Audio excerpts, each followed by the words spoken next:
Nomiki show. Clash momentarily for class solidarity. Cash circulating, give the masses back its currency. Greed from elites, oligarchs stay fed. Deep state, fake fed, everybody break bread. Racism, homophobia, sexism, religion in this melting pot we live in. Time to build a new system, unionize labor rights.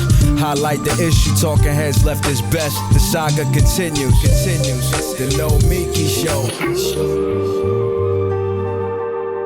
Hello and welcome to the Nomiki show. It is Wednesday, June 30th, and it is 195 degrees outside. I am dying, but I am actually not in the United States right now, where you are also suffering with a major heat wave. I am in Athens, Greece. You may recall that I would be traveling here for part of the summer, mostly because we have a conference in Greece that we are going to be airing from. It's a left leadership conference. The committee program, Arun, Chaudhary, and I will be doing a special from the conference in a couple of weeks. But, you know, being of Greek descent, I can't lose an opportunity to see my family. So I'm also here visiting my family who I haven't seen in a couple of years, you know, post-pandemic. It is very hot today. And I know it is very hot in the Pacific Northwest with record temperatures, as well as New York and the Eastern Seaboard, basically the entire country. The entire planet is on fire right now. So solidarity, climate change. We'll be talking about that a little bit later. This is our first episode with our new format, you may know. We are now doing our show Wednesday and Friday nights from 8 p.m. Eastern to 10 p.m. Both Wednesday and Friday, you're going to get 2 hours of content 2 times a week. It's the same amount of content. It's just consolidated and at night. It makes it a little bit easier for everybody, at least on our side, and hopefully a little bit easier for our viewers as well and our listeners over on Patreon and our podcast. We'll also be breaking up the show into pieces, just for you guys to know. So if you want to see segments, you know, if you want to listen to segments alone, you will be able to listen to the segments alone, like one interview, you know, another interview, or you can listen to it in its entirety. So with that, I don't know if you guys heard, there's a little bit of a debacle in New York City right now. Who will be the mayor? Does democracy work? Well, guess what? Turns out New York City, progressive, you know, champions of New York City who've been talking about this for years, we got a little bit of an electioneering problem. The Board of Elections, that is a, it is a questionable entity, I'll just say, has made some mistakes with the city's first ranked choice voting election. There were a slew of reforms that passed in New York State electoral reforms in the last couple of years, partly to address the low turnout and the closed primary system that the state has. New York State has extremely low turnout. It is just below, or was just below, Louisiana, which had the lowest turnout. And, you know, many advocates, good government advocates, you know, said we should be doing a lot to reform our electoral system, especially given that New York State is a Democratic state and the progressive beacon, right? Well, finally, after years of fighting the Independent Democratic Conference, the Democrats won back the Senate, honestly, meaning not the way that the Independent Democratic Conference did. The IDC, as they're called, they held up a lot of voting reform legislation for years. And one of the big pieces of legislation passed when the Democrats took over, again in the Senate, was voting reforms. Early voting, better mail-in voting, registration deadlines are earlier, later, as well as consolidated primaries, because it used to be that you had primary dates all over the place. You had one in June, you had one in September, depending on if they're municipal or congressional, federal, or state. So now we have all of our primaries in June. And of course, last week on Tuesday, we had our mayoral election, as well as city council races and the district attorney's races. So, okay, that leads us to the Board of Elections, because the Board of Elections, you'd think it would be this nonpartisan committee, that it would be very good government, like they are in other states and municipalities around the country. except our Board of Elections in New York City is a cluster F. When I say a cluster F, you may remember in 2016, they just lost 200,000 ballots. Remember that during the Democratic primary in Brooklyn? 200,000 ballots just disappeared. And at the time, Attorney General Eric Schneiderman had to sue them. And then they finally admitted that they lost them. There were scenarios years ago in 2000 where State Senator Liz Krueger, who is an advocate for good government, she lost her first race narrowly because 200 ballots disappeared. And years later, they found the ballots in, you ready for this? Are you ready for this?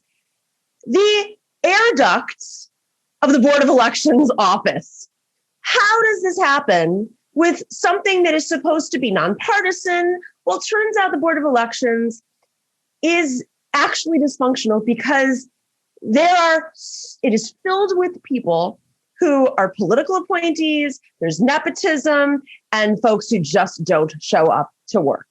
In October of last year, there was an article in the New York Times discussing how the many failures of the Board of Elections, not just Manhattan, not just Brooklyn, but all over the Board of Elections in New York City is a remnant of Tammany Hall. Now, you may recall Tammany Hall. We've talked about this on the show, many, many times. Tammany Hall was a political clubhouse.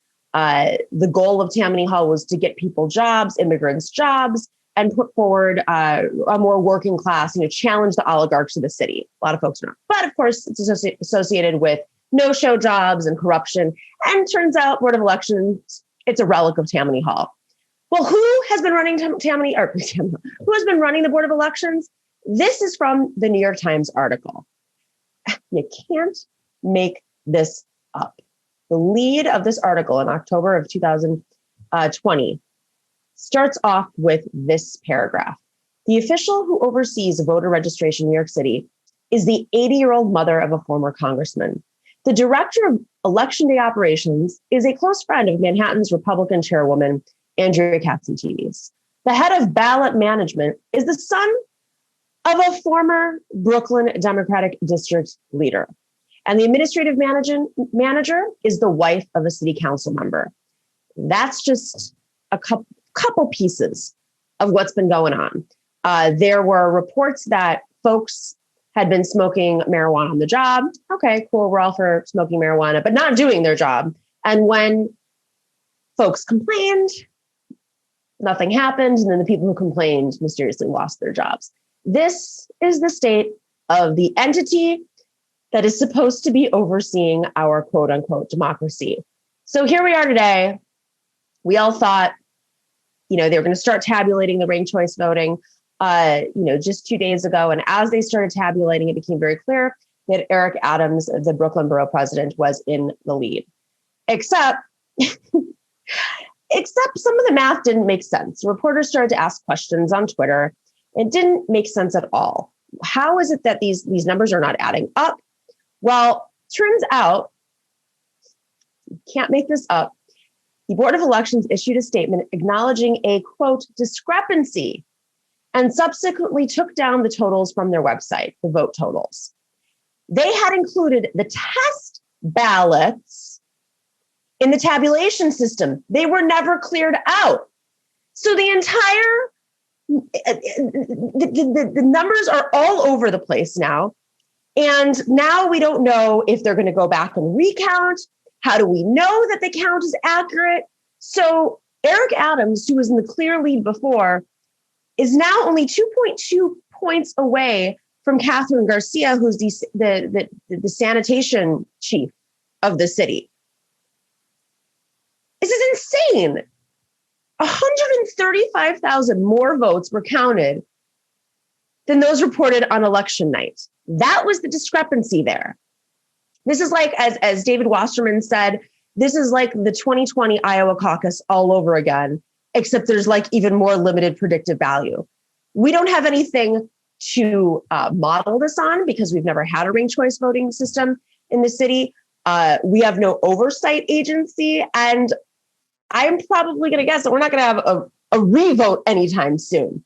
So the state of our city, literally the nation's largest city, is in complete disarray. Democracy. They like to say that democracy is messy, but there's nothing better. I'm really questioning that at this point. All right, we have a wonderful show today. We not only have some of our favorites on because this is a special show, but I'm excited to talk about what's been going on with the progressives with these favorites. We have John Nichols joining us first, and then later we have Professor Harvey Kaye. And then in the second hour, we're doing a full panel with Representative Rabb and Arun Chaudhary, who's in my time zone right now, I think, or maybe we're an hour difference. He's in Germany. He's, of course, the host of the committee program. We will be right back after this brief break with John Nichols.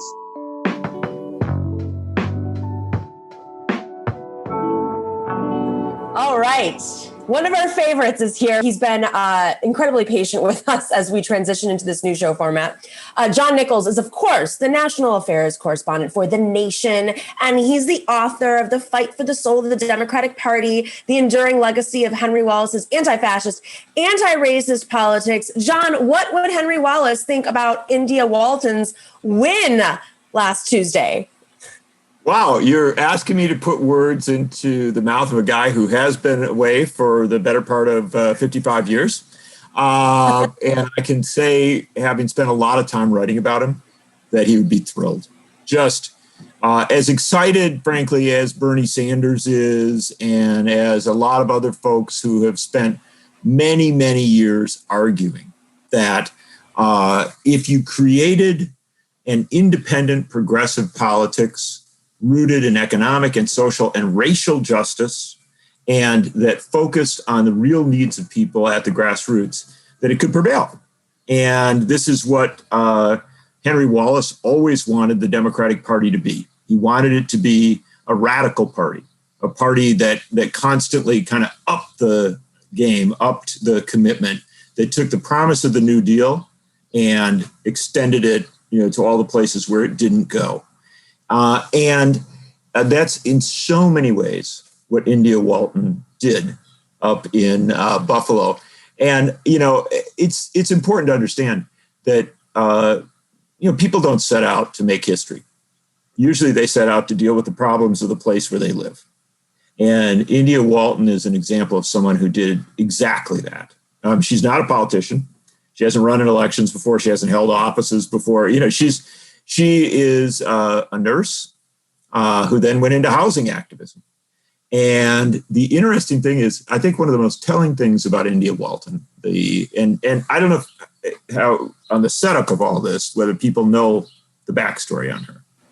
So yeah, let's talk a little bit about who she was, and then I want to get into some of the. I mean, as somebody who grew up in Western New York, yes. Went to high school in Buffalo. I am particularly interested in this topic. My mom served in the legislature there, so this is like such an amazing thing. Like at the granular level, I'm really, politically, I think as a political scientist too, like anybody would be fascinated by this election. But let's talk about her first, because that's the big story. So India Walton, as we've noted a little bit, is from Buffalo, New York, deep rooted in the city. Somebody who loves Buffalo, talks about how great it is, talks about, what a cool town it is, what good people there are. But like people who love their cities, recognizes its real challenges. And she came up, as she freely acknowledges and talks about a great deal, in a rough way. She was a mom at 14. Ultimately then had twins when she was still a teenager, who ended up in a really rough situation. They were in a intensive care unit. And there she saw the nurses working and was so impressed by what they were doing and was so struck by what she was doing, and was such a curious and smart young woman that she asked questions, she got engaged, and ultimately out of that experience and a lot of other developments became a nurse, and became a very good nurse, and also a real activist in her union at 1199, and was organizing, was engaged, became more and more political, but also more successful as a person. And so one of the most telling things about India Walton is that when she moved into a new neighborhood, right, and was getting a home and doing the things that people do as when you're in your late 20s and early 30s, she recognized that she was a gentrifier, that she was, somebody who had some resources. She wasn't rich by any means. She's working class still, but she had the resources to buy into a place. And she recognized the challenges of transformation of neighborhoods, especially in a city where there's been deindustrialization, a lot of job losses, a lot of challenges economically.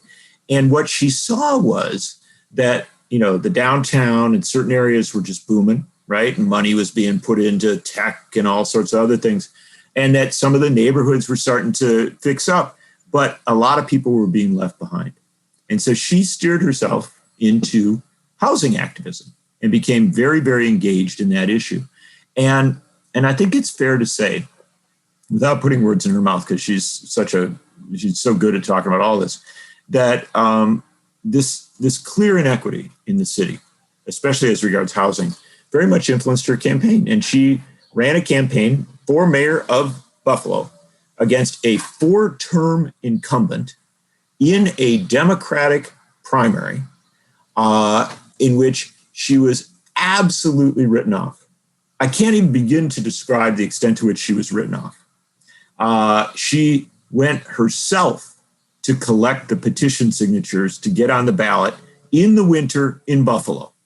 And anybody who's from Buffalo knows that means you're in a lot of snow. You're walking through 7 feet of snow. Have fun. That's right. Exactly. And everyone's really cranky because they haven't seen sun in 9 months. So you're not going to go get petitions. And people are like, get out of my face. The wind is blowing in my face and the snow is going into my eyes. It is not a fun thing. But they were apparently impressed and that someone had the wherewithal to do this. And also remember, this is during COVID. So all of these factors in play. But she did it. She got on the ballot. And then the incumbent mayor, who was very, very tied to a lot of corporate interests, very tied to a lot of, power, good, relatively mainstream Democrat, said, never mentioned her name, refused to debate her, refused to acknowledge that he had a primary opponent. I mean, didn't even, and this is very helpful to her, he didn't campaign for a lot of the campaign. He was just like, it's a coronation. And she kept at it and built this remarkable coalition rooted in Democratic Socialists of America, the Working Families Party. And then as time went on in some unions that started to recognize that this was an opportunity to really change Buffalo. And one of the key endorsements was the Buffalo Federation of Teachers. And so this thing kept happening. But even into Election Day, India Walton was out there with her yard sign on the street corners, calling to cars saying, "Did you vote yet?" I mean, she was physically doing this campaign. This was a true grassroots campaign. And the people who supported her, all volunteers, were hustling out to try and, literally drag every last vote to the polls. And then something amazing happened. The early voting, the absentee voting, the ballots came in. And then can I make one note? So just for folks to know, there was no ranked choice voting in Buffalo. This is not like the New York City situation. That was just a New York City reform. So this is just a standard election primary. But the primary dates did change. I opened up talking about the electoral reforms of the state. So Buffalo still had the primary reforms that were passed in the legislature. So just to make that clear. Yeah. And so the first results start to come in and they show India Walton ahead of the incumbent mayor. And everybody's like, well, this can't hold. How can this be? But the results kept coming in from more and more neighborhoods across the city, from neighborhoods where it was presumed that the incumbent mayor would be very, very strong. And she kept doing well. I mean, either winning or running way above where people expected. And she ultimately prevailed. I mean, the incumbent mayor is still grumbling about it and that, but it appears she prevailed by around 7% of the vote, a very solid victory. And India Walton, who did especially well in some of those neighborhoods that she was talking about, the neighborhoods that were facing the threat of gentrification, the threat of, unaffordable housing and all the challenges of that, she prevailed. And it looks like she's going to be the next mayor of Buffalo, New York, the second largest city in New York, one of the largest cities in the United States. She will, in fact, be the first Democratic Socialist mayor of a major city in the United States since Frank Zeidler left in 1960 in Milwaukee. So we're talking a lot of years there that have been without this. Unreal. I mean, I am, as somebody, a creature of, grew up in Buffalo politics. I mean, seriously, this is so, there's no other way for me to describe how shocking, of all the cities in America, this has happened. This is Cuomo's Democratic Party. Not that it's a post-industrial town that had real left organizing for years. This is a city and a county, and keep in mind there's not a strong mayor. It's a city. It's still a city, but they have the county legislature, which oversees parts of the city. So there's some weird dynamics there. But this is a city that the Democratic Party and a county that the Democratic Party has been basically run by Cuomo. It is a place where Cuomo is really popular still. It is a party that is there isn't like a radical, there's very little like insurgency happening in Buffalo. So this is incredible to me. Absolutely incredible. It's not like New York where you've got the battle, New York City between, the left and the centrist, and, the Working Families Party and the, DSA. It exists in Buffalo, but it's not anywhere near where it is in many other cities across the country. So I think this is just a beautiful, it was almost like cosmic. People are saying, and I think rightfully so, this is similar to when AOC, not just, when she took on Crowley and Crowley didn't show up and barely took her seriously and ignored her, and every politician in town ignored her, which they're not now, of course. When the parties, including Working Families Party, by the way, ignored her, and she, just focused, and she defeated not only Joe Crowley, the second most powerful congressman, but Democratic congressman, but the Queen's machine. He ran the machine. And I think that there's a similar element because Byron Brown was the chair of the Democratic Party of the state, which is basically Cuomo's party. And so, a lot of people are saying there's some similarity here, and that, she caught him sleeping. Sure. Well, there's an element of that. Sure. And believe me, that's how politics works, right? You do catch somebody sleeping. That's not a diminishment of a victory. The fact is, if you're smart enough to see where there's a vulnerability, where there's an opening, you take advantage of it. That's basically how most insurgent campaigns historically have prevailed. Not all, but many. And so, but I think there's more. There's a little more to it here. This is a distinct situation because you're right. It is outside of New York City. It is up in Buffalo. It is important to understand that there has been some good organizing there. I mean, the DSA has been active up there. Working Families has been active up there. Other folks, there's a reality, and there is the reality of the work that India Walton herself was doing on housing and identifying these challenges. And so, but ultimately you come down to politics. You come down to that. There's a primary. Somebody's going to run. What's going to happen? She didn't run as a person who was, a prominent elected official, as somebody who had a lot of, media, enthusiasm or anything like that. She came in as a grassroots activist. And I think that what's significant about the Buffalo issue is how clearly a set of issues played in this. And this is a big deal because there's a lot of talk about how Democratic socialists reach out to a broader electorate. How do they win people over? And And to just assume, oh yeah, the working class is going to vote for the Democratic Socialists because Democratic Socialists are on the side of the working class. There's got to be more to it than that. There has to be some explanation of why and what it's all about.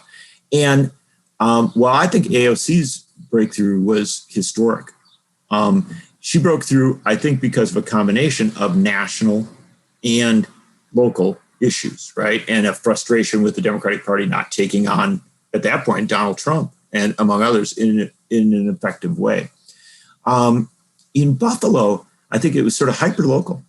There was a lot of, core issues in the neighborhoods and core issues with the police department in Buffalo, core issues that people saw in real time. And if you look at India Walton's platform, her program, it was stunning. I mean, it's like a presidential level platform. It's like filled with detailed proposals, very rooted in the community, very knowing, but with lots of innovative ideas. If she was running for governor on this platform, you would say, "Wow, that's a very well done platform for a gubernatorial race, for a Senate race."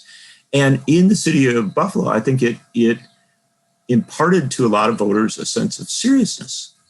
This is somebody who really gets it, understands where the problems are, and B, has a whole bunch of really good ideas based in experience, based in a lot of reading, a lot of thinking, a lot of talking with people that could maybe solve problems in the city. And that's a lesson, I think, for Democratic Socialists, leftists, radicals, whatever, however you're mounting your campaign. You can do it anywhere, but you do have to do it there. Right? You have to do it, with a commitment to what's happening on the ground and a knowledge of it and experience. And I just think you saw in Buffalo something quite amazing. And you're right to be enthusiastic about it. I think people around the country are enthusiastic about it. I think people are, noticing it and saying, "Wow, this is something real." Now, that's going to be a challenging reality for India Walton. Right. That's 4 year, Yeah. I mean, so that's the next thing is she's going to be very lonely. She's going to be dealing with a common council that's not too progressive. She's going to be dealing with a county legislature that is, there are Democrats. A lot of them are more conservative. And then there are just flat out Trumpian people on the county legislature controlling the budgets and so much to say. So this will be, fascinating to watch, but maybe it'll inspire more people to run, more progressives to run. Before we wrap, one factor in this that was amazing to me, I mean, truly amazing, if we're going to use that word, was the turnout. How many people voted? And now Byron Brown, the former mayor, and some right-wing people as well, are urging him, and he's trying to separate himself from that to do a write-in campaign for the general election, which, sounds crazy normally, but when you see the number that turned out, it seems actually like it might be a strategy for them. But of course, now she's made national news. So, well, it's an interesting dynamic. You may see somebody run as a write-in candidate against her. You may see machinations to try and oppose her. But what's striking is the extent to which a lot of prominent Democrats have said, nope, she's our candidate. And I don't think that's just party loyalty coming into play. I think it's getting to know this person and saying, you know what, this is actually somebody who's good as a campaigner, good as a thinker, good as a potential office holder. You know what I mean? They're kind of like, they may not agree with her on every issue, but they're like, this, we're not going to stand in the way of this because this actually makes sense. She's got ideas. She's got, a program. And, I think that the organizer's background is one of the key things here. To be a good organizer, you have to know how to work with a lot of people, including folks that you don't necessarily agree with. And I've been watching her over these last few weeks, and especially since she came through. It's quite striking. She's great at talking to media folks that don't know much about stuff, and I'm, local media and other folks, and kind of walking them through things, doing so in this very appealing way. And my sense is that if I could just close on one last kind of notion here, I grew up in Wisconsin around Milwaukee, and one of the remarkable strengths of the socialists who ran Milwaukee from 1910 to 1960 was that people were actually proud of the fact that they had this sort of distinctive governance. And it was very clean, very honest, very, good government, well managed. And they were, they looked at those mayors, Dan Hone and Frank Seidler and others, and they were like, these are straight shooters. And that they call themselves socialists. Okay, that's great. We're proud of that. That's what we are. And I think something like that could develop in Buffalo, where even folks who weren't necessarily really enthusiastic about democratic socialism, maybe even folks who didn't vote for India Walton initially, will look at this and say, you know what? This is somebody who's really trying to bring us an open, transparent, effective governance. And boy, if it starts to gain traction, who knows? Might be Lackawanna next. Oh, Lackawanna. If you know Erie County, you know Lackawanna. My grandfather's office was in Lackawanna. And it's a horrible joke I'm going to tell you right now. Uh-oh. And if you replace every A with an E, it's Leaky Weenie. Oh my! That was a joke that we would tell when we were little. A distinctive Western New York bit of humor, which I'm sure people would get. Yeah. All I can tell you is, look, India Walton is going to be watched very closely by a lot of people in Western New York, a lot of people in New York, and a lot of people around the country. And obviously there'll be some folks who want her to fail. But I can tell you there's going to be a lot of folks cheering this on and saying, this is exciting because of this individual, but it's also exciting because of the ideas, and especially those ideas on housing and gentrification. My sense is that there's going to be a lot of people going to Buffalo and looking at what's being done and borrowing pages from it. So your old home territory might be the kind of starting point for something major. It is about time. Things move. It's not glacial. It is.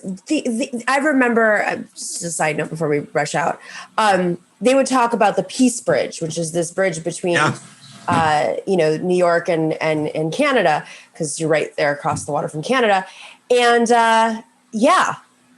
they were talking about a new Peace Bridge for 20 years, at that point in 1997.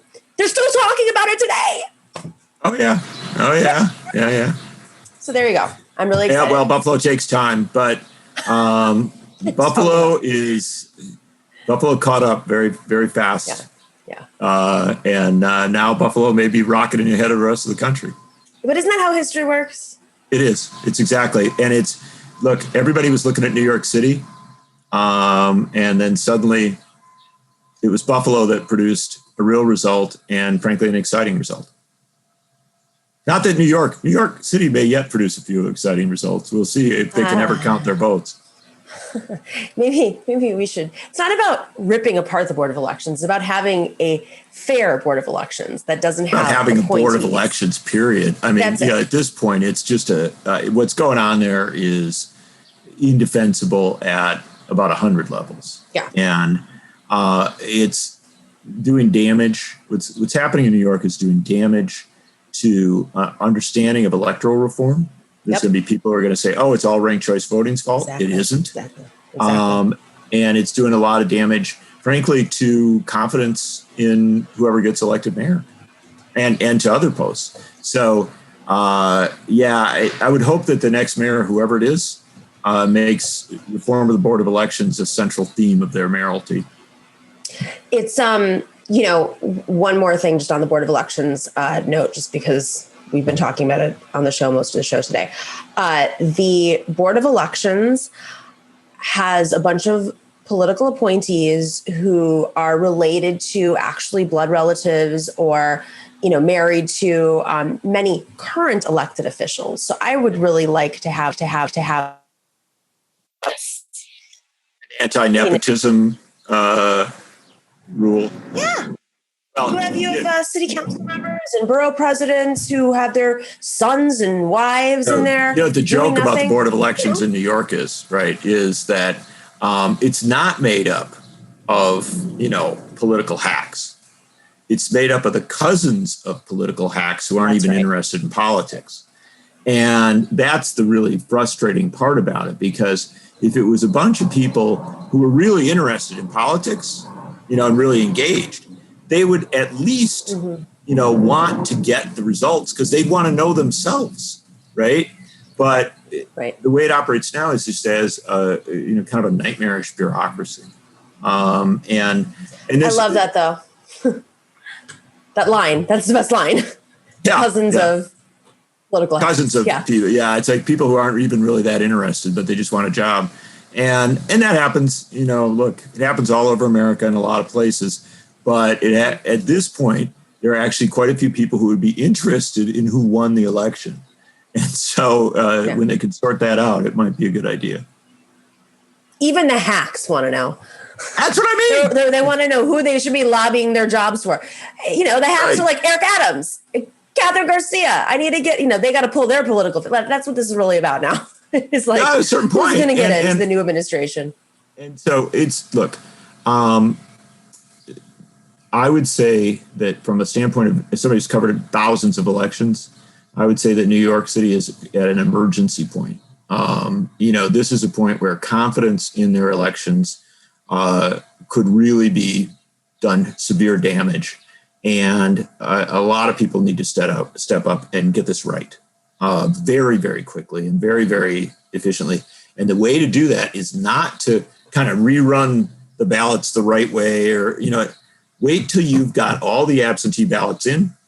Wait till you've got your whole pool that you're going to deal with, and then do it in one clear, well-defined, very transparent run of the ranked choice voting, which, by the way, happens very quickly. It's not hard to do that. But they shouldn't be doing this sort of piecemeal thing of telling you somebody's eliminated, somebody's won before you've even got all the ballots in. So they're doing it wrong. They're doing it wrong. Yeah. It's not like an election night thing. John Nichols, thank you for joining us. Honored as always. It's a great pleasure to talk about a great new mayor in Buffalo. Let's go, Buffalo. Take care, John. Take care. Talk to you soon. All right. We'll be right back right after this quick break.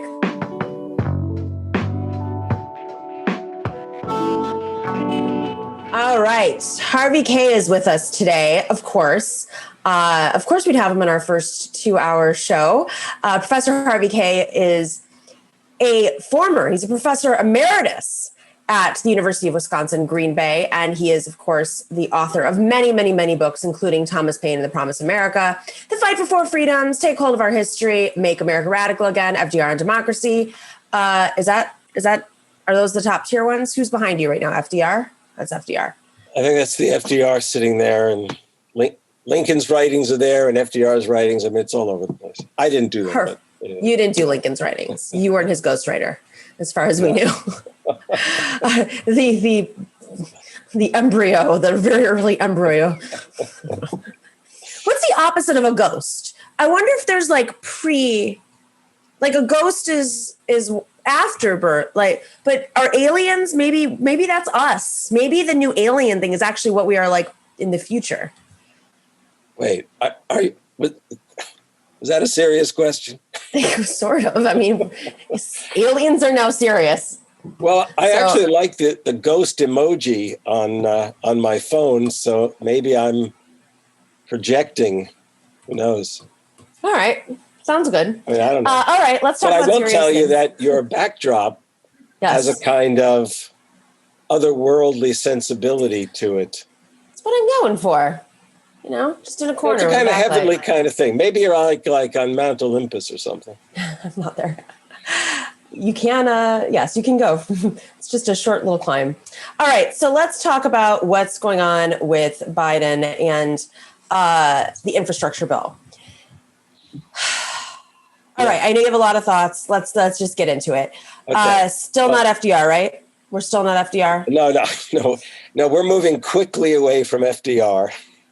Why so? I don't think anyone's mentioned FDR in months, or if they have, no one's paying attention, rightly not paying attention. I'm going to start off with the question that I keep asking myself, and the answer should be obvious, but it's still the case. We still have no choice. And that is, can we trust Biden? Okay, that's an important question. And I know most people on the left would have said to me, you mean to say you trusted him so far? And it isn't that I trusted him. It's more the case of he's a president. We have the House and the Senate. He projected that, or Ron Klain and crew projected the idea that he was going to be the next FDR. Hell, Bernie was practically saying such things, But after the first, I don't know, once they got that American Rescue Plan through, it's been slow going, to put it, as I tweeted. I think I said, can you go, it's like, can you go any slower, Joe? Or, it's crazy that we're in the second 100 days and we don't even know if it'll take a third 100 days. And eventually we're out of time, you might say. Now, the reason I say that is that there was, first of all, the question of the filibuster, right? Now, and people should really appreciate this, that the filibuster, I want to remind people, there's nothing particularly sweet about the filibuster. There's nothing constitutional about the filibuster. It's a Senate rule, essentially, that has blocked progressive change, admittedly at times, perhaps things off the right, but mostly historically, it really has been a nightmare in favor of making America more democratic. And right now, this little rule that has this all-powerful presence is really blocking what everyone talks about as, saving democracy. And so keep that in mind. So the reality right now is that the two bills that were so essential going forward, the For the People Act, and I know there are people on the left who don't even like the For the People Act. They thought it gave too much, power to a two-party system. But the point is, the For the People Act is essential to restore and enhance the Voting Rights Act of 1965. And Manchin hasn't said he's not going to, it's not like actually, if a number of the Democrats have reservations, we know that. I mean, it's not just Manchin, one of whom's from your home state. Is it your home state, Arizona, or just a kind of back and forth kind of place? No, I lived there until I was 5, and then I went to University of Arizona. Right. But I grew up based on the earlier segment with John Nichols where we talked about Buffalo. Clearly, I grew up in Buffalo. It's very clear. I was dropping a lot of weird Buffalo references, and I could just do a whole show on that. Yeah. Sometime if you're ever back in Buffalo, you should do a walking tour for people. Architecturally, it's beautiful. They do these amazing tours. Yeah. Well, yeah, to come back on the waterfront. I mean, let's go back and talk more about Buffalo. Oh, but so John was on before me. That's really nice. We talked a few weeks ago, but I haven't talked to him since. So, okay. So here's the deal. So For the People Act is basically going nowhere.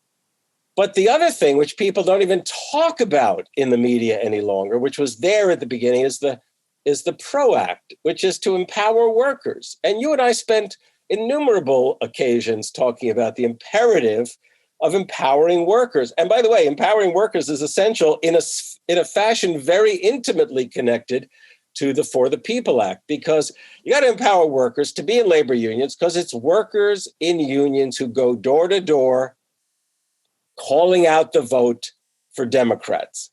If you don't have people going door to door, the internet will not take the place to remind people to get out to vote, because especially with 2022 coming up, the midterms, those are always up in the air. Okay, always up in the air, except when Roosevelt was president, when it was actually quite a successful year for Democrats, 1934. Okay, so they're dead by way of the filibuster. And there's no immediate sense that they can do anything about it. And by the way, I think we've even mentioned before that Manchin is it's like not just Manchin alone. It's Feinstein. It's probably Chris Coons. Chris Coons just, I can't tell you how he pisses me off. I mean, when I see him on TV and I think that he's become the sort of spokesperson, it just kills me. Okay, poor Delaware. It's all I can say. Okay, so let me. Luckily, Delaware's so small that I think there could be an India Walton situation there, where if like we really got our act together and we wanted to take him on, it's like the size of a congressional district. Yeah, it's always funny when you're driving when I'm driving from DC to New York, and as you pass through Delaware, you haven't even had time to decide, will I stop at the service area to go to the bathroom? There's the famous rest stop in Delaware. Yeah, I know that one. Right. So then, and I grew up in New Jersey, but I was in the northern part of New Jersey. So Delaware, first time I ever got to Delaware, I actually stepped out of a car in Delaware. I was probably already in college. That said, but as I think we talked about last time, the only way that Biden can redeem his administration, and I say that seriously, is by way of the infrastructure plans. Now when I say, so why is that the case? Well, for a start, because infrastructure isn't just the physical, it's like rebuilding bridges, paving roads, a whole host of, the sort of national infrastructure, which has really been in decay. And by the way, to address the national infrastructure, even his original proposal, I think it was 2.3 trillion, was not at the level necessary to really begin to address the infrastructure question. But in any case, then all of a sudden, he then reduced it in response to conservative corporate Dems and Republicans. I think he reduced it to 1.3, and then this group of supposedly bipartisan senators, they've proposed 590 billion. This is insane to me. Okay, because as I've said on the show over and over, this was not something that was ever controversial until Obama. And so much so that's why I think Biden was willing to go forward on infrastructure, because it's like the basic necessities of our country. It's about like having your tires changed. And like, oh, by the way, our economy is spiraling out of control. And it's a great way to, it's a 1-2-fer. I wish the progressive Democrats or whoever that is in support of the infrastructure bill, that's not, one of these sellouts, would just look at them and say, I don't know, what's your plan here? To privatize the highways? That's something we should be proud of, because that's the only alternative. And clearly that's what you're trying to do here. Kirsten Sinema, et cetera. Yeah. As a matter of fact, and I just drove back from New York to Green Bay, Wisconsin, and I came across, of course, Ohio and Indiana. And every time I enter Indiana, I realize that when I pay a toll, this is a toll to a private corporation, because Indiana privatized their toll road across the top of the state. Well, in fact, in this bill, this bipartisan bill, apparently, and a lot of people have not made a lot of noise about this, though David Dane at the American Prospect has done a really good job in staying on top of it. As he points out, there is a fixture, there's an element in this which is basically called asset swap, an asset swapping. Because keep in mind that a number of these corporate Dems, and especially the Republicans, do not want to raise taxes. It's amazing. I think they're far ahead of us on the MMT question at times. But having said that, the more important thing is they don't want to raise taxes. So how do you pay for this? So they've figured out, way to do it is something I think they've tried in Australia. This is what they've done in certain localities like Chicago, where they privatized the parking system.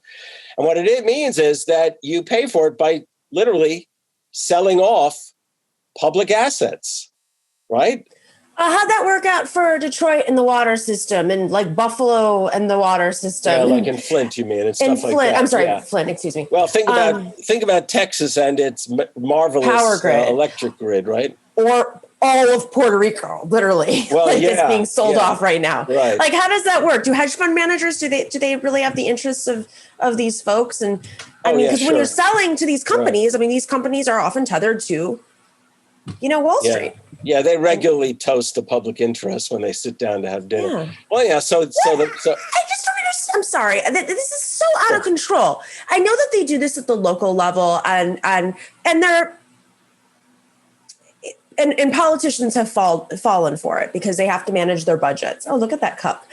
One of my faves. Unfortunately, I almost made a mistake and was going to use it on somebody else's show, and I realized I shouldn't do that necessarily. Totally do that. I should do it, all right. Because I don't have it. No, but really, like what really bothers me now about this was a trick. You know what? Like when they first started doing this, the neoliberal kind of model here, it was a trick. And a lot of, I think even well-meaning Democrats fell for it because they had to balance budgets and they were, Buffalo, I can only speak to Buffalo and I'll mention it 9,000 times in the show today, I guess. Erie County, for instance, was, it was completely mismanaged 20 years ago. And like bankruptcy. It was horrible. They went bankrupt. Yeah. And my mom was she was on the committee where she went line by line in the city and was like, wait, why are we paying for this like cousin of, a legislator's house there was some crazy stuff in that budget. Oh, I can imagine. Yeah. It's a fun thing to have to do. But simultaneously, that's when all the, the companies came in and they said, well, if you privatize, we'll take care of it. Of course, that didn't work out very well. Yeah. Okay, but now we all know. And yet they're escalating it to a national level. I just don't understand how any well-meaning Democrat can let this happen. I think it is beyond absurd. It's essentially a coup. I mean, once we start to nationalize, once we start to privatize our highways and I don't know. I mean, I'm sorry, like maybe this is me being naive, but I don't understand how we're not making a bigger deal of this. Yeah, nor do I. And this, by the way, is also a consequence. I don't expect everyone to know their history inside and out of the United States. But 100 years ago, when the capital P progressives were in some places in control, you might say, of city councils, and if they weren't, then what the folks known as sewer socialists were. One of the first things they did, and this is where the progressives and the sewer socialists got together, is they turned, sewers and water lines and roads and transit systems into public utilities. And, but somehow over time, those things, when city governments ran out of money and states were run maybe by more reactionary folks and the federal government didn't want to bail people out, they started selling off assets. And basically that's what they want to do in this particular case. So anyhow, there was an interesting story over the past week. No one could tell if what Biden was actually saying on this infrastructure stuff. First, he embraced the bipartisan plan because, he loves reaching across the aisle. Okay. And so first he does that, then and he should end the filibuster. You want to make friends with your Republicans? End the filibuster. Yeah, right. And then on top of that, he then in another occasion talked about the fact that he was definitely going to go ahead with first the bipartisan plan, and then he's going to push through and sign the big plan that progressives want. In fact, that most Democrats want. In fact, I actually think most Democrats and Republicans as citizens want. And then all of a sudden the Republicans heard that and the leadership like McConnell and others said, well, wait a second. You're not going to have us join you in this bipartisan plan and then turn around and actually go after the 2.3. And I want to remind everyone that last winter, Joe Manchin said he was up in his head, he was willing to go with a $4 trillion infrastructure plan. And I'll sidebar that by saying, my understanding is that Manchin is eyeing the governorship of West Virginia. And you can imagine if he could bring home the bacon, as they say, to West Virginia. Look at the infrastructure plan that I brought. Look at the new roadways, the new access to the internet, all of these things, that it'll enhance his campaign. So why the hell haven't the Democrats really said to themselves, look, Joe, you've got aspirations. We have aspirations, right? Let's make it a point of enacting at least 2 points. Let's go to 3-4 trillion. I understand Bernie has already got it, the sort of the bill ready to go if he should ever be empowered to do so for the larger plan. Okay, I don't know what Cinema would say in all of this, because who the hell knows what the hell she thinks? Okay, I can't. To me, it's I like think she's an alien. how is it? Yes, there you go, or a ghost. Right, you're right. No, she's an alien. As an East Coaster, it's the kind of person I would have expected to come out of California, not Arizona, for what it's worth. Okay, Well, she's from Florida originally. Oh, which wow. is that makes more panhandle. Yeah, well, that explains a lot. Little panhandle action there. Sorry, guys, in the panhandle. I really apologize. I hope that was an insult, but yeah, right. Well, yeah. So it's not clear if. But so wait. So then the progressives, for the first time, said to Pelosi clearly and in numbers that matter, we're not going to vote in favor of the bipartisan plan unless you bring up the bipartisan plan and the bigger plan at the same time in the House. And apparently she said, yes, she'd go along with the progressives on this. Okay. Yeah. I mean, look, will she bend later? Do I know? I have no idea. But it is the case that people do expect to see if Biden allows the one to go forward, if Pelosi allows the one to go forward without the bigger plan in tandem, then the progressives will say no. And I think they're serious. This time I think they're serious. And by the way, if they're not, if it turns out that some of them bend and defer and all of that, then Democrats are finished. I can't see a future. I mean, apparently the White House, Biden thinks he can win the presidency again, merely by way of the fact that this bipartisanship thing will be appealing to the suburban Republicans. Well, believe me, people don't like losers. And if and he'll look like a loser if it's going to be only, under 600 billion, because it won't make a hell of a difference. Not to mention they'll start hearing about, the privatization going forward. I mean, it's not like these are radical ideas. This as you were saying, this infrastructure has been crying out to us. Look, I can't even remember how many years ago it was, but when the interstate highway bridge collapsed over the Mississippi in the Twin Cities, I thought, surely this has got to be the sound that awakens people. And of course, there was infrastructure work under Obama, but not at all on the scale that the civil engineers who've assessed all of this are happy with. Not happy with it. Not even. I think they got like a D+ for infrastructure, and this, I mean, I know it's not necessarily the same, but I do think it is related. It's like the building collapse in Miami. It should be a rallying cry for climate change. The fact that you have a state that's sinking into the water, and they're, and granted, the inspectors obviously didn't really do their proper diligence, whatever it is that they have to do. Due diligence, but still, I mean, people who were notifying them. Salt water, air corrodes. I guess it's concrete, right? Yeah.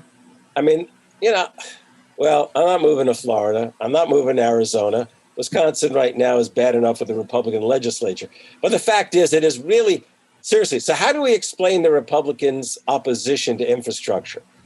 It's easy. They would have done it possibly if Trump was president, because the Trump plan would have seen massive public dollars flowing into the huge billion-dollar operation contractors. Okay. And in this case, contractors will make tremendous money, but they've got even bigger sights, the Republicans. They want to privatize everything. They are so reactionary. They are so hostile to the public interest and public good. They want to privatize everything. And I can tell you that I remember when I was just several years ago, when I had students who were in student government, and they had lunch with the board, the UW System Board of Regents. There were regents who actually said to them at lunch, well, maybe we ought to privatize the University of Wisconsin system. They were really willing to, just privatize the state university system.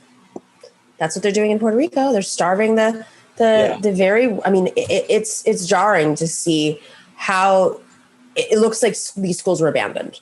Yeah, the university system, like you walk by them and the signs are falling apart, and they're starving them, and they're increasing tuition costs. And of course, the goal is to privatize them or just eliminate them altogether. It's like the laboratory for what they want to do here on the exactly. That's exactly what it is. It's the laboratory. Yeah. Professor Harvey Kaye, thanks for joining us. You're the best. It's always my pleasure. And we'll have you on again soon, as you know. I look forward to it. You take care of yourself. All right. We will be right back with our amazing panel. We have Rep Rabb and Arun Chaudhary here to talk about a bunch of stuff. Be right back.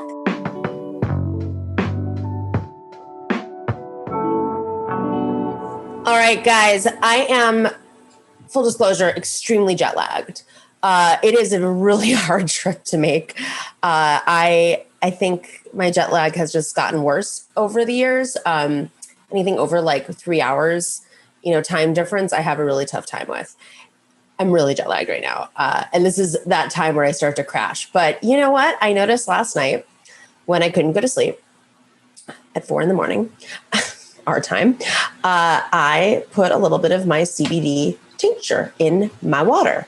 And I had a very deep sleep as a result. I don't know if that's just jet lag or if that's a CBD, but I do know that the tincture from Sunset Lake CBD has done wonders on my sleep. I don't toss and turn as much as I usually do with it. I can actually monitor my sleep because I wear one of those wristbands that monitors my sleep because I never know if I'm really getting 8 hours or not. But it really has made a difference in my life. It has made me less tired during the day. It's helped me sleep deeply. And you can also do that with the gummies. That's how it started, is I started with the gummies, but then I just ate the entire bottle of gummies and I passed out for many hours. But you can go check it out. They've got a bunch of different products. Sunset Lake CBD is, of course, a farmer-owned company that ships craft CBD products directly from their farm in Vermont to your door. They have all types of products, gummies, salves, coffee, of course, so you don't get all jittery. It keeps you calm, but it also wakes you up. And all of their products also help with aches and pains and stress. They converted a Ben & Jerry's farm in Vermont and diversified it over to grow premium hemp. You can also smoke the hemp. When you support Sunset Lake CBD, you are supporting sustainable agriculture that enhances rural communities. And of course, Sunset Lake CBD pays their workers a starting salary minimum wage of $15 an hour. And when you support them, you are also supporting independent media because they support independent media like our show and the David Pakman Show and the Majority Report. And on top of all that, their employees are the majority of their company. So go check out sunsetlakecbd.com. You can get 20% off of your order right now. If you go to sunsetlakecbd.com and you type in NOMI, N-O-M-I, that's 20% off of your entire order, sunsetlakecbd.com. All right, are we ready to go? We've got our panelists. While we bring them in, I'll do the introductions because we know them. Representative Rep Rabb, of course, represents the 200th district in Pennsylvania. It is Northwest Philadelphia. He is also the author of Invisible Capital. Go check it out wherever you buy your books. And Arun Chaudhary he's a political filmmaker, but he's also the host of the committee program, which airs right here on Mondays. He was also the first official White House videographer under Obama, and then was the creative director for that guy, Bernie Sanders, and his political campaign in 2016. Yeah, that guy, he's just, he's just that cranky old man, you know what they call him. Arun, it's really hot right now. Really, really, really hot everywhere in the world. Yes. What's the temperature in Germany? Because I can tell you what it is right here in Greece. We had a break today. It rained all day. That was great. But before that, it's been in the 90s, which in Berlin is extremely unusual to be in the high 80s and in the 90s and to not get cool at night consistently. And it's like not a city that's built for it. So it is a place where people don't have air conditioners and they do have sort of old spaces that are hard to figure that out in. And, it's not as bad as a place like Paris or when a heat wave hits, the kind of dense conditions cause, huge amounts of deaths with old people. But it is like that. It's scary. Yes. So this is crazy because it's happening all over the world. It's not just here in Europe. It's also in the Northwest right now. Scientists are warning that climate change will just intensify heat waves like this. Now, I remember you mentioned Paris. I remember in 2003, there were like hundreds of people who died from a heat wave back in 2003 in Paris. And these are the stories that we're breaking because of what you just said. These cities were not designed to to be that way. Well, I think the thing is that these cities are not equipped for it, but also the infrastructure is not equipped.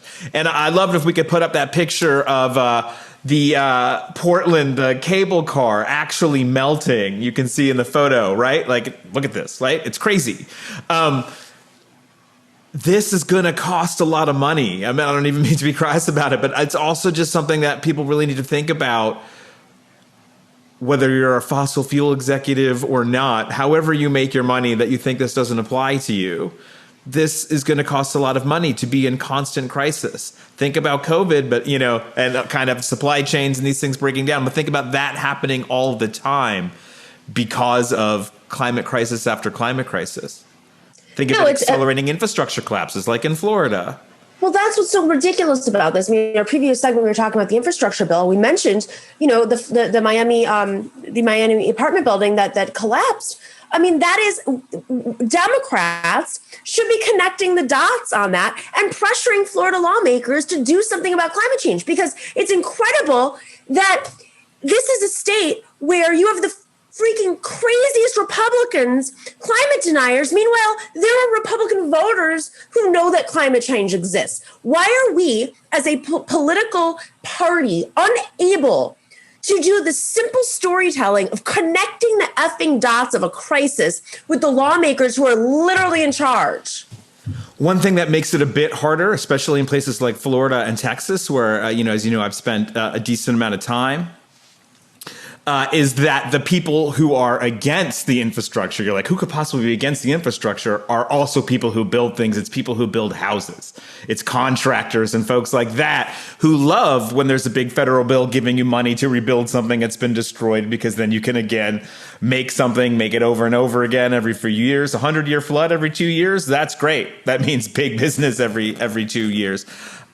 So you do have political pressure in a lot of places from a lobbying group that I think people don't think about as much. I mean, it's interesting because, obviously lawmakers are concerned with what is in front of them, right? Like what is immediate, what is urgent, what is the most important thing. They're short-sighted. I'm sorry, you have a building that just collapsed in your district.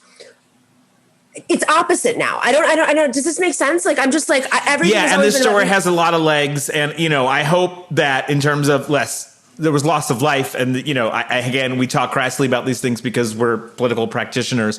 But I do hope that the story of this is told correctly by Democrats in terms of the values we hold, which is actually keeping people safe in their homes, and the reasons that we don't value that. When we value other things, we don't value that. That story has to be told actively, or others will tell a much different story. And we'll see, how quickly it's absorbed. But to steal a phrase from our show, from the show's own Julia Doubleday, the kind of fetishization around compromise seems to be what people are talking about, rather than kind of getting tough around what matters and redefining what matters. It's a sort of difference between a bold progressive agenda and showing everyone they're wrong and we can get along. I'm a big fan of eliminating the term progressive, because I think that's what happens is you have people start to label these camps as progressive camp versus Democrat. If you want to talk about a $15 minimum wage, it shouldn't be a progressive agenda. It's called an American agenda, a working people's agenda. And we have to stop saying they're the they are the oligarch supporters. I mean, I think this is what's so frustrating with this scenario is that we put people into camps. And rather than, the press does, and we do ourselves, rather than making it about the dire materialist needs. The left. Exactly, because the left. It's not the left. It's most Americans believe in climate change and want something to be done. Most Americans want a $15 minimum wage. Most Americans want Medicare for all. It's these oligarchs and their little backers that are blocking this. And it's a question of trust. I mean, I say, right. The advantage of being in Europe is you can see place after place after place immediately that feels like they're all so special and different and have the same exact conversation, which is we want these things you're talking about: sustainable development, good jobs, a new work-life balance definition, and we don't trust any of you to get them for me. It doesn't matter what I want, I won't get it. And so building small on what's possible does make sense, but also it is just people have lost the faith and they need a holy crap moment to come back.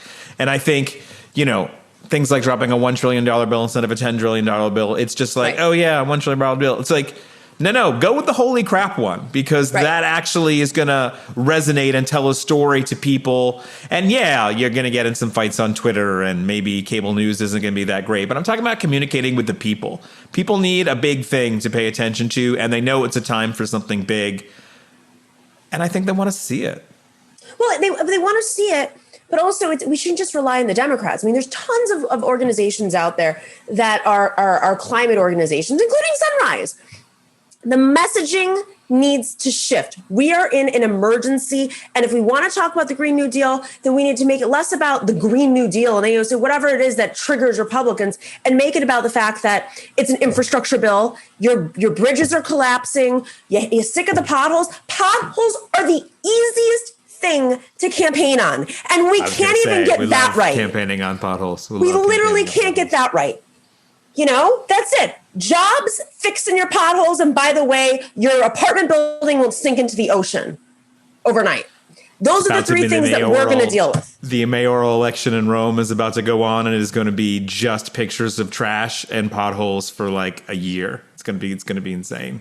That's what it should be. You want your pothole fixed? We'll get you a job and fix your pothole. Sewer socialism. That's what we were talking about. The last theme of the day. All right. Speaking of the establishment freaking out, we let's bring Rabb back in. Yes.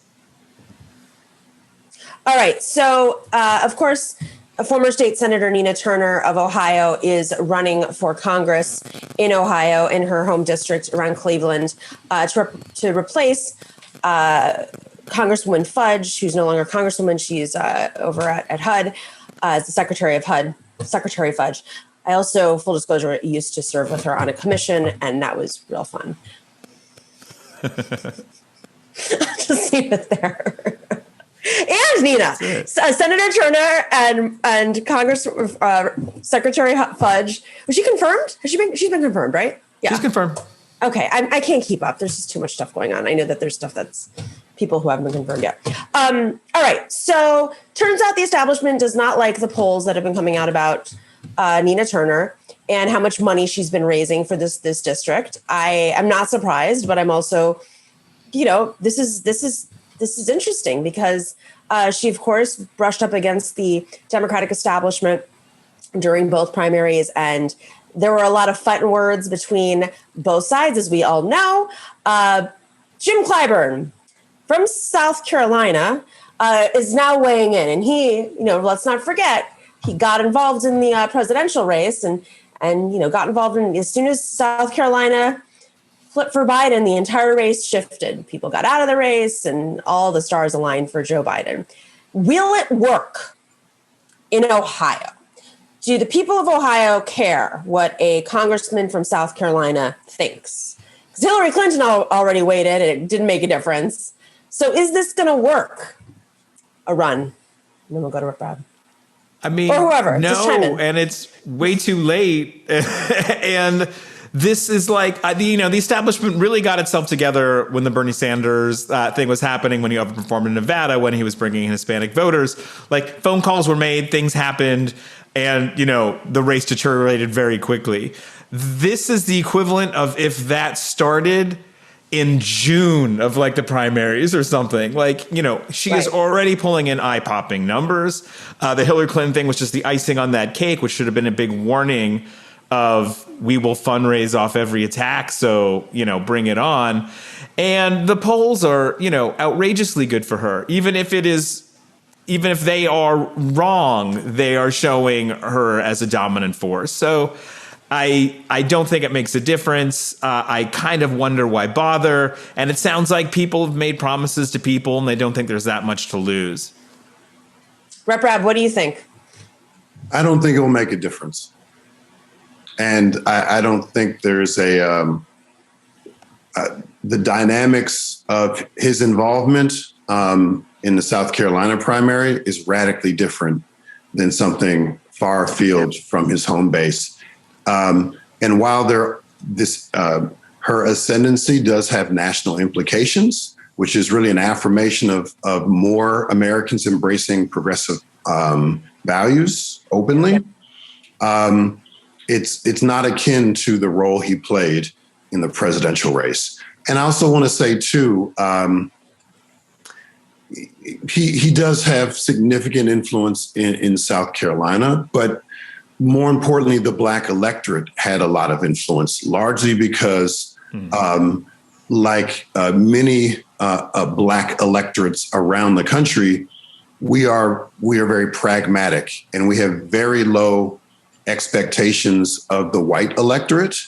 Mm-hmm. And there are a lot of Black folk who did not believe that certain candidates would be as viable, and that therefore it would hurt the chances that the negative impact of that lack of perceived viability would hurt Black people the most. So I think it has more to do with, and I ran against this type of dynamic in my own backyard, where in the Philly machine.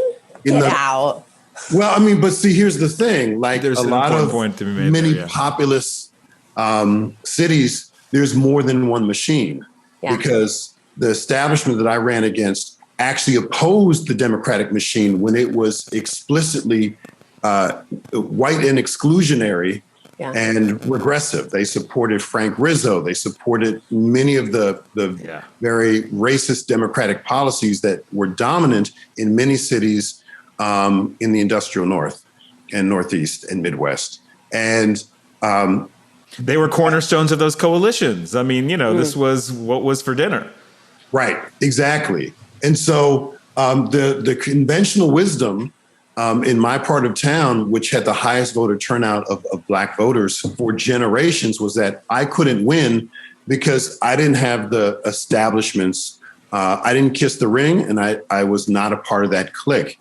And therefore, the people who were the, I wouldn't say trusted, but kind of honorary godfathers and godmothers of the Black electorate would not allow for me to win. But I actually did something radical, and I went directly to my neighbors and to voters, and I said, may I earn your vote? And I won. Mm-hmm. And so we can't, I want to give respect where respect is due in terms of Congressman Clyburn. He is not as progressive as I would like, but I think he's earned respect. But at the same time, I think we correct in terms of the type of influence he actually has on the statewide Black electorate and on the Black electorate nationally. I do not think that is that. South Carolina is a particularly nasty beast when it comes to machine politics. But one thing just to I think that he could actually shift is the narrative. And my thought is they're not that dumb. They're not that dumb thinking that he's going to move votes on the ground in Ohio when he's from South Carolina, or that everybody, the average person doesn't even know who their own congressperson is, let alone a congressperson. But he changes the news cycle. And so suddenly he becomes an attack dog, and then they start attacking Senator Turner with somebody who's notable enough to get in the press starts to shift. And that, I think, might be where there's a dynamic if there's enough time. But this is always what happens. And we have a month left, a little bit over a month until the election. And because it's a special and it's in August. And that's pure racism right there. That's just old school racism right there, because they were pulling out the stops in Pennsylvania when they wanted to affirm establishment candidates. They bring out the old establishment folks to do the same thing. I mean, whether they were Black or not, if they bring out a black person to do it, they're insulated from being afraid of this scary black progressive woman, right? And that's really what it's about. They're afraid, and that's a good sign, right? Mm-hmm. If they're bringing out Jim Clyburn in an Ohio race, they're running scared. That's a good thing. Mm-hmm. Any final thoughts on that, Arun, or can we shift to Board of Election stuff? Because this is just... I want to shift to the Board of Election stuff, but I will say that, I think Rep. Rabb is right. You have to get to the people. And if you know you have something going on with the people, like I will say Barack Obama is somebody who went to South Carolina and didn't have to do the thing with the machine and didn't have to have walking around money and didn't have to donate to basketball courts and the things that you do when you run for president in South Carolina, and like, and people were like, you can't win if you don't do that. And he actually won a dominating victory because people, it is racism of low expectations about what an electorate can do based on, maybe out of touch leadership that is just part of a bigger machine. And it has a huge, if I may, I just want to add this because it's very Philly specific. Obama came to Pennsylvania and said, we're not paying the Democratic machine for get out the vote because they don't know how to do it.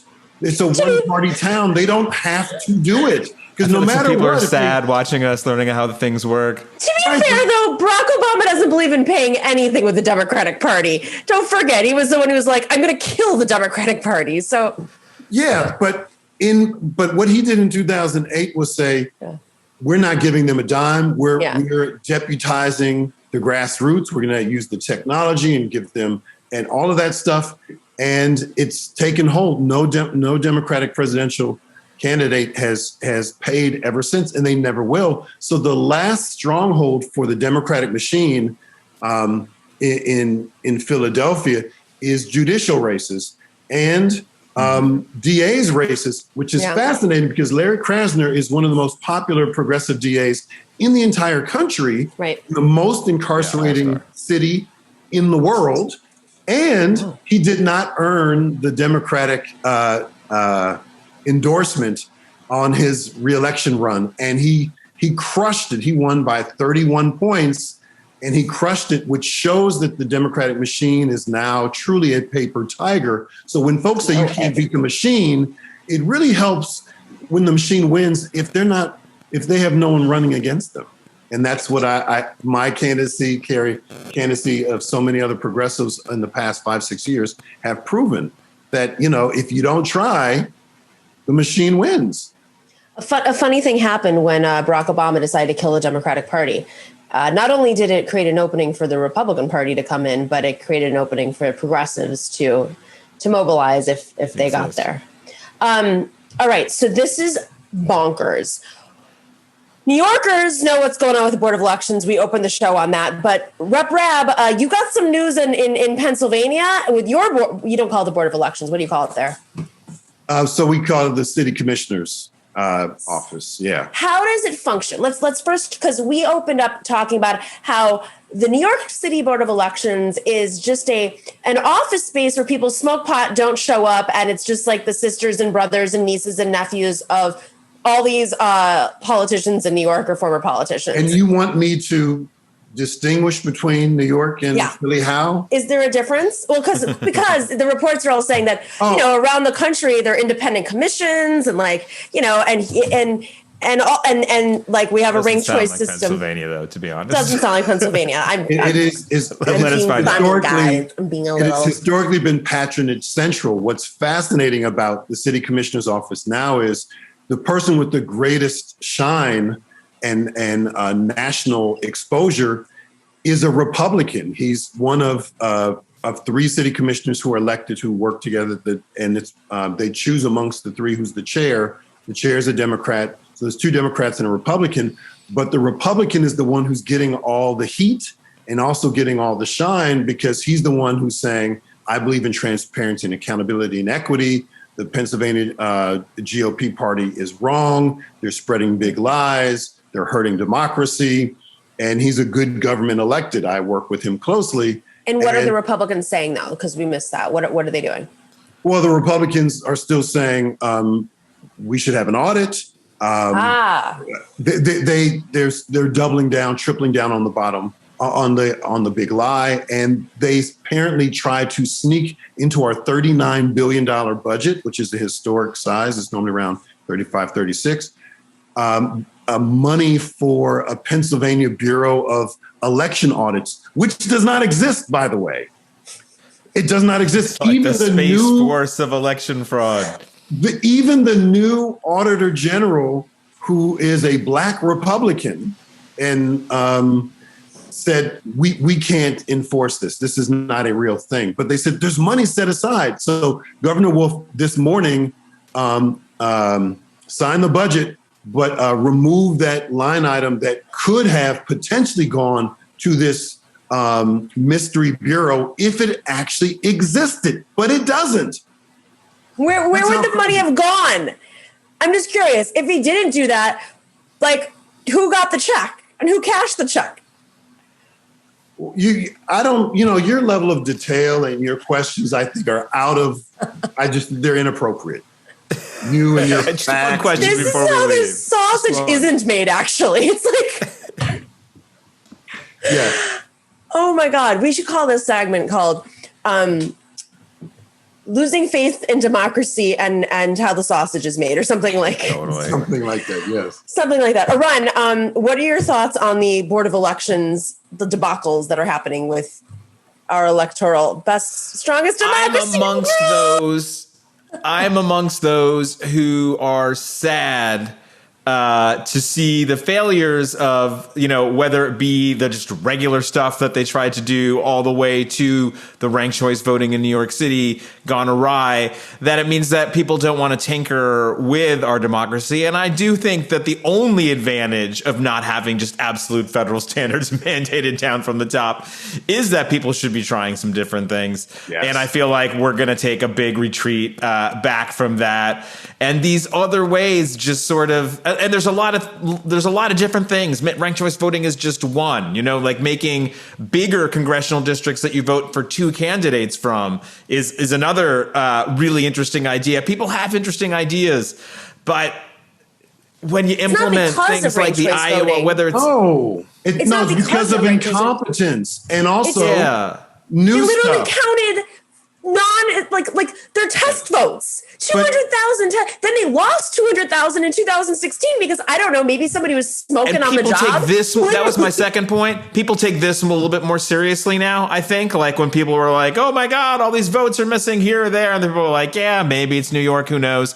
Now I think people are like, oh, maybe it's actually not so great. Yeah. Maybe our board needs a little something. Listen, but this is where competency and integrity and best practices work. This is why we need to, and this is all because of the corruption of machines, right? Yes. Machines are not right. You get these jobs because of who you know, what bloodline you descend from, right? And we got to kill that. We have to connect the dot. We need to create the narrative to say, this is how it negatively impacts all of us, whether you're a policy wonk, whether you're a super voter, whether you care about There's people who love this. Like, let them work on it. Like, they think about it all day. I don't want them doing TED Talks in Aspen. I want them actually, working with some organizers about how what's scalable, what's not scalable, learning about the real world, and then maybe implementing. It's even simpler than that. I have a bill. By the way, I have the ranked choice voting bill in Pennsylvania. So nice. I'm watching New York very closely. But I have another bill that simply says, let's randomize the positions of candidate names on ballots. Oh, yeah. This is an important one. It's I don't think people realize it. In Texas, you do a lottery. It's crazy. And they do it in Philadelphia. And if you are the best, most progressive candidate, you have the funding, you have the background, you have everything, you have the endorsements, but you place 34th out of 35, the Democratic Party is going to say, don't run because you can't win. Let's give it to my cousin, because he's number one. And he didn't pass the bar or anything, but he'll be a great judge, right? That's 10 points right there, yeah. Because they'd rather use a tin can to pull out your name than actually use the voting system that exists right now to to automatically randomize the names. And I spoke to the majority chair of the state government committee, a very conservative Republican. And I said, I heard that one of your Republican colleagues likes my bill to randomize names on the ballot. He goes, yeah, I think we might have a hearing on that in the subcommittee. But I'm not going to run the bill because it's too new. And I said, it's not new because we do something called the state lottery. Oh my God. And it's run by the government. So if we can do that, and we're talking about millions and hundreds of millions. They're like, that's not random either. Don't worry about it. Right. And we can do it for ballots. And no, you're right. You're absolutely, yeah. We have the technology for this. It's not crazy. In New York, this is in New York City. To get on the ballot, you have to get a certain number of signatures, obviously, to get on the ballot, and usually you want to get like 3 or 4 times. So if anybody's thinking about running for office, I can't believe I have to say this over and over to people because they'll be like, "Oh, I got the 1,200 signatures," and I'm like, "You need 10,000, not 1,200." Good try. Which is what we did in a week, which was real fun when it was 2 degrees outside. But it's the first person who shows up to submit them. That's how you get ranked. Oh, God. It's torturous. So sometimes what happens is it's like showing up to housing court in Brooklyn. It's exactly what it is. It's like showing up to housing court. But then you find out that unless somebody challenges the signatures, there are people who get higher up on the ballot and then they never really they could have been challenged, but because they're not a threat to another candidate, they're not challenged. And so nobody looks at their signatures and turns out they may not have enough, literally enough. Or like some of them are invalid. Many are invalid. Most are probably invalid if you're only coming in with like 1,200. And then they still get higher up. It's crazy. I will say in Europe, just, for folks who aren't familiar with a lot of way that those systems works, especially sort of parliamentary systems who then have more power given to the parties, who the order of the list of your party candidates is the most important thing and is determined by the party. So it's a difference between if someone just says, I'm voting for the Partito Democratico, for instance, in Italy, I'm voting for the exact order of people that they want based on how well they do, those people are seated. If I want someone special, I have to actually do a whole rigmarole and cross the thing out and write in a number and do all this stuff. So the big contention then becomes a really internally facing primary of getting the old folks who run your party just to put you a little higher on the list. If I'm 4, not 5, then I get to be an MEP in Brussels, It's none of it's perfect. Let's just be clear. Ain't none of it perfect. Okay, yeah. Our new segment called Ain't None of It Perfect. Perfect. Including that. It's like the more you know, ain't none of it perfect. Democracy sucks, but it's the best thing we have. Actually, none of this stuff is democracy. We're going to be clear. When we talk about democracy, it is not democratic to have a board of elections that is filled with the cousins of like your sanitations commissioner. No, and tin cups and coins and all of this stuff, playing cards in Nevada. It's that's very on brand. We have mechanisms, and most of them are on brand, but they're not democratic. No.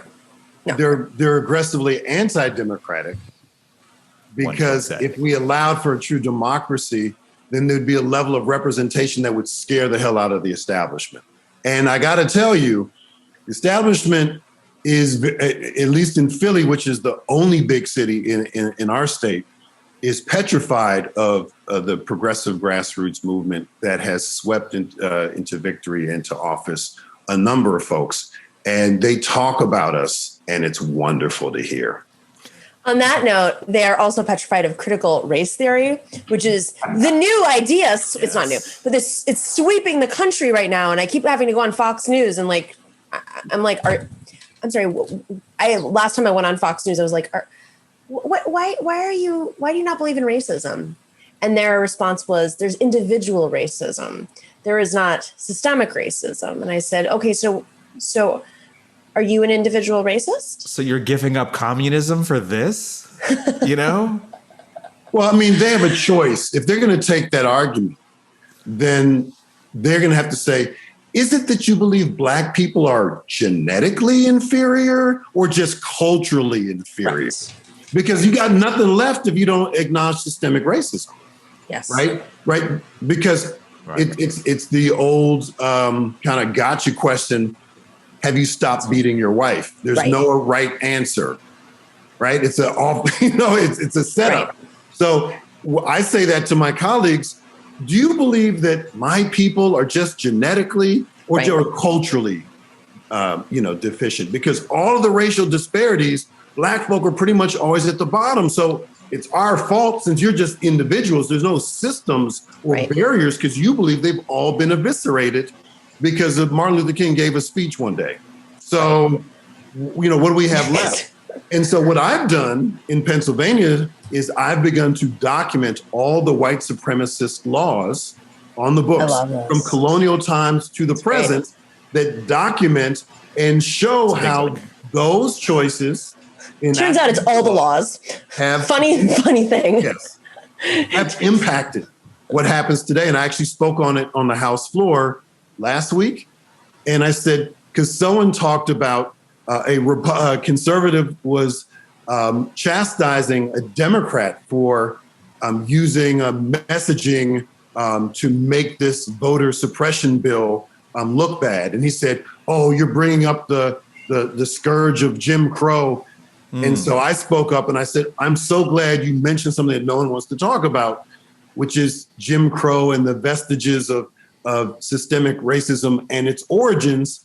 And then I connected it to all of the history in Pennsylvania of Black voter suppression by white folk for literally 150 years.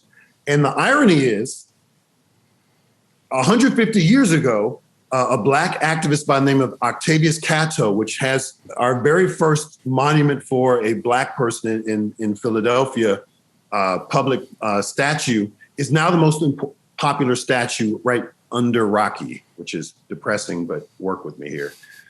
We passed a resolution honoring him last year. It was my resolution. It passed unanimously. So fast forward a year and I say, the guy who we unanimously supported for his work and his activism 150 years ago was murdered by white vigilantes on election day, the very first election that free Black men could vote.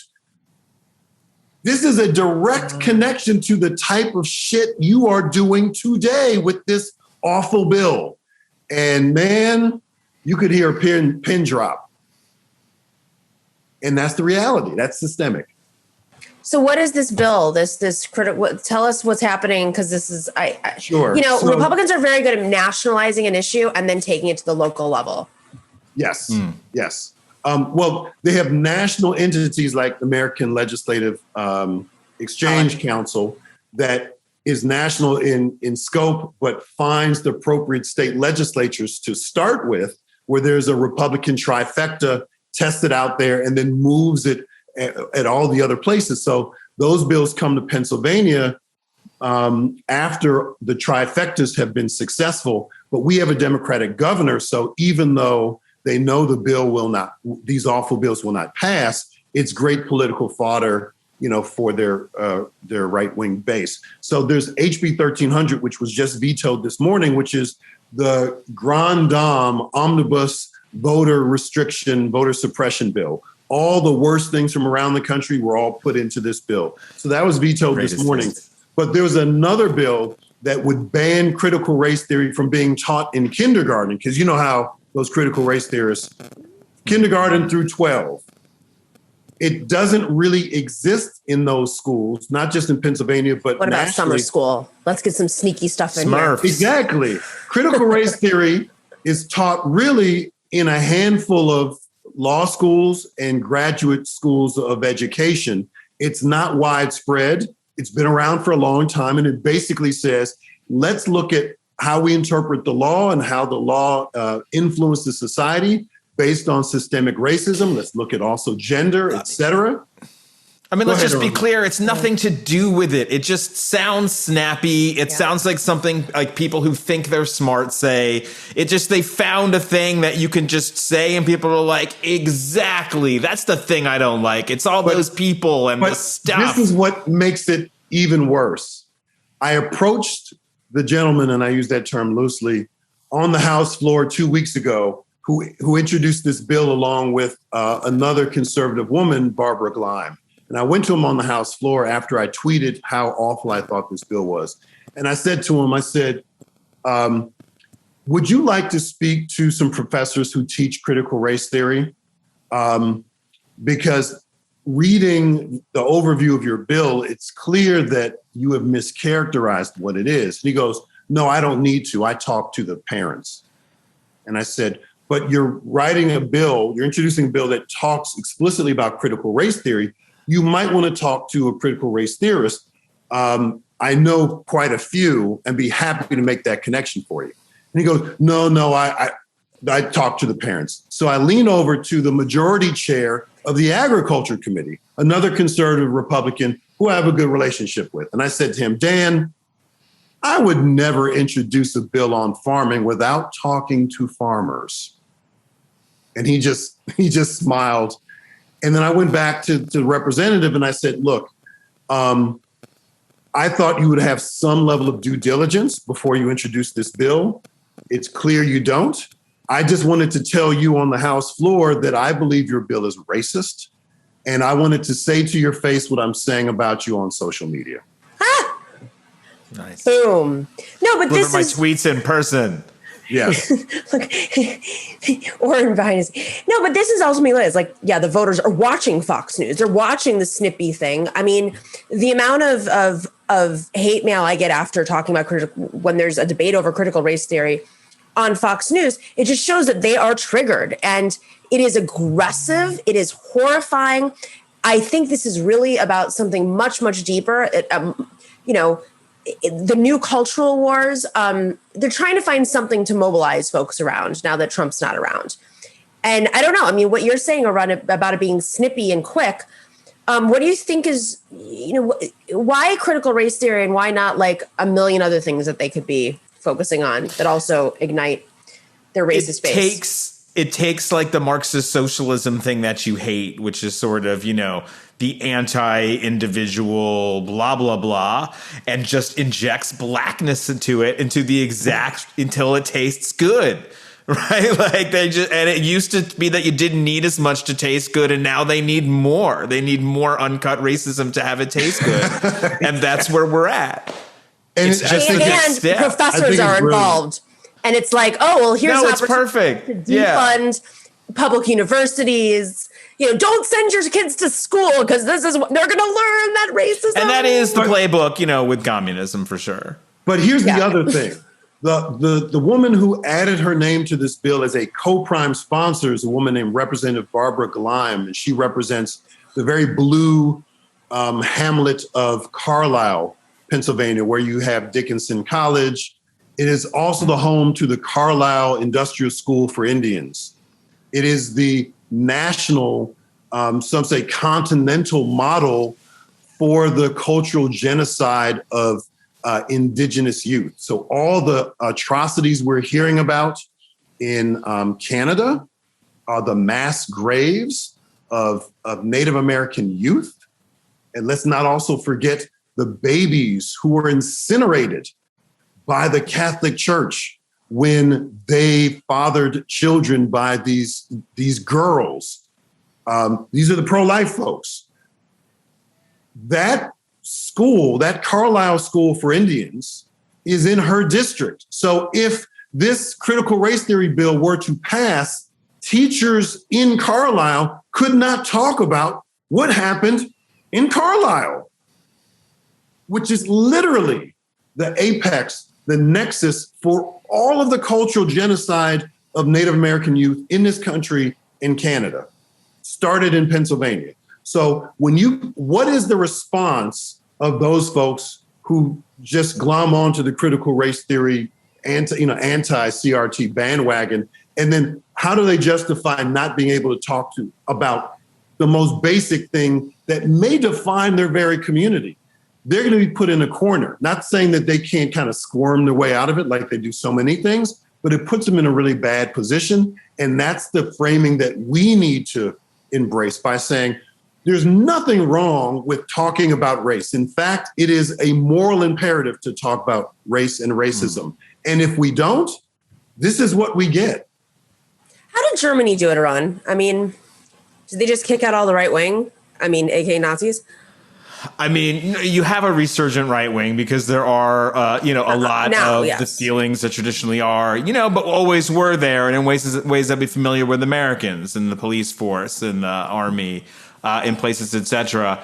But the constant, what some people jokingly call, overcorrection of the Germans, which takes the form of public monuments. I think some of you will be familiar with the stumble stones, which are markers in the street for every Jew who was deported. And it's up a little bit so that you kick it by accident when you're walking by, and then you're like, oh, and you look down and there's a name.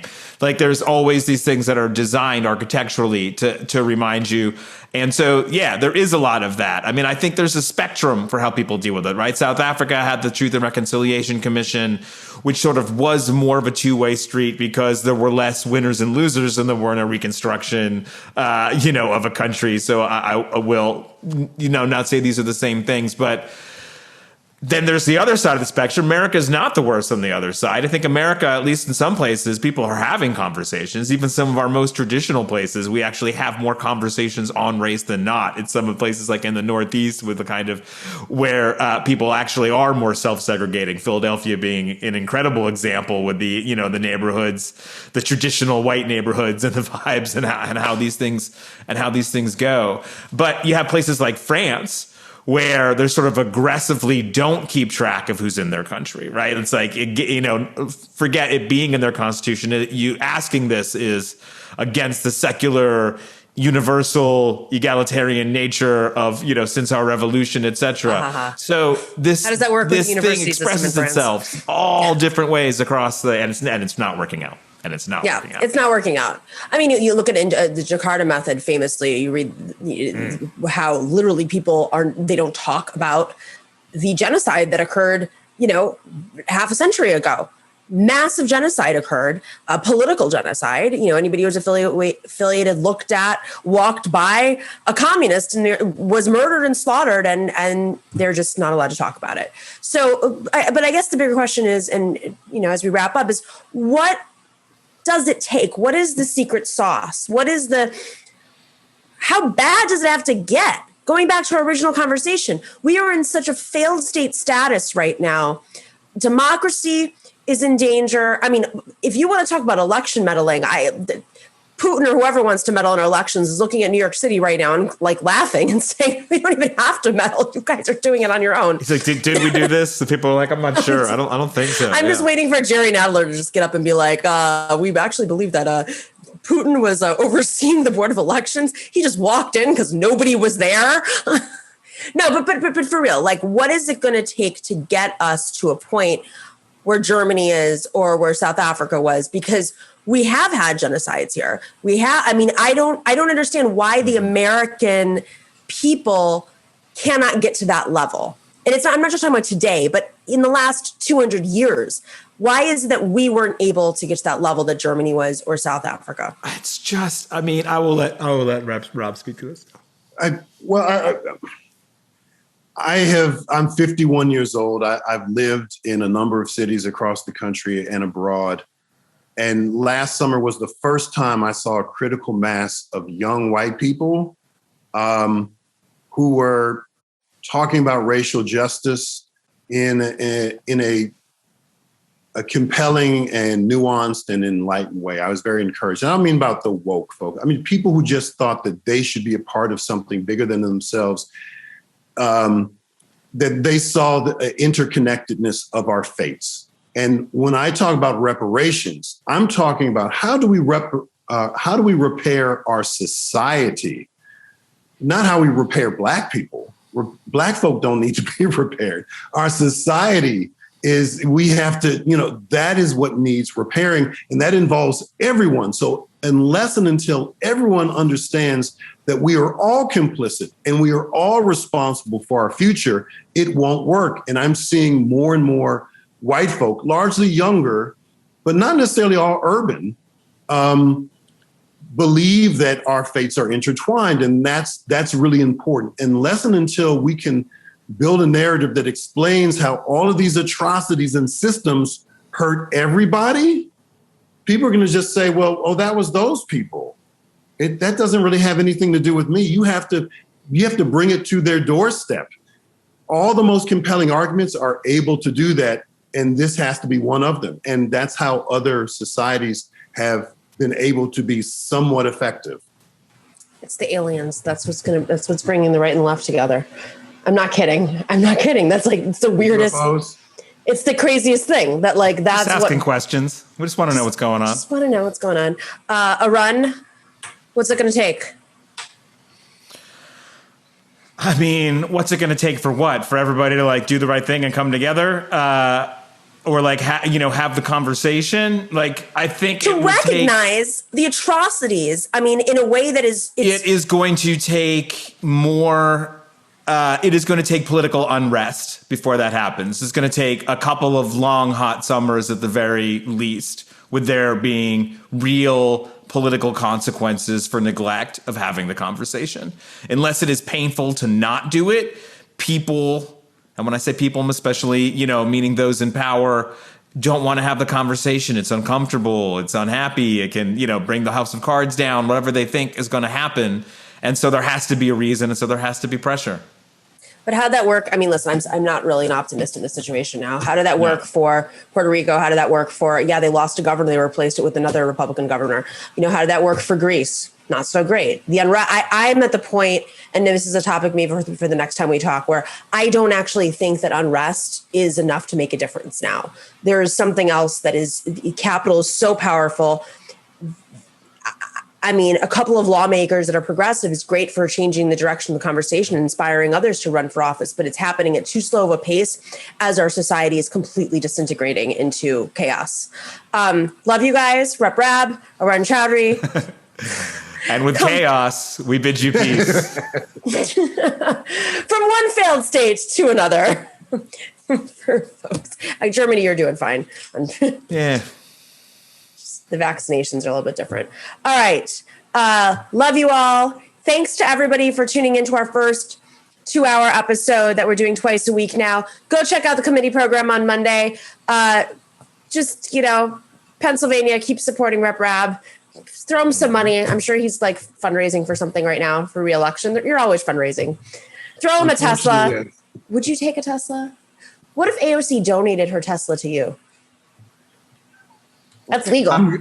I'm good with my Chevy Bolt, but yes. That's fine. Again, we're just asking the questions. All right. Take care, everybody. And to all of our moderators and everybody in the chats right now, we're not doing this the way that we normally do, but I want to send you the love. Thank you for always being there. Thank you for taking on the trolls. Thank you for shifting the algorithms. Make sure to subscribe and to like. You got to subscribe and like. Share the show with your friends, your family, your neighbors, the people you hate, the trolls. Because, I think sometimes the trolls give us some views. We can just, monitor them. No, but for real, thank you to everybody. Thank you to producer Brad and to Ruthie on our team. And of course, Dorsey, as always. This new show format, we're going to be figuring it out. So thank you for all of your patience. And we will see you on Friday at 8 p.m. Eastern. Stay in solidarity.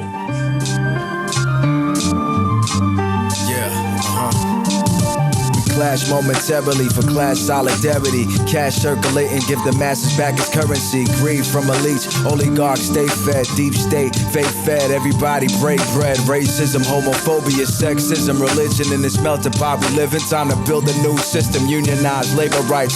Highlight the issue, talking heads left is best. The saga continues.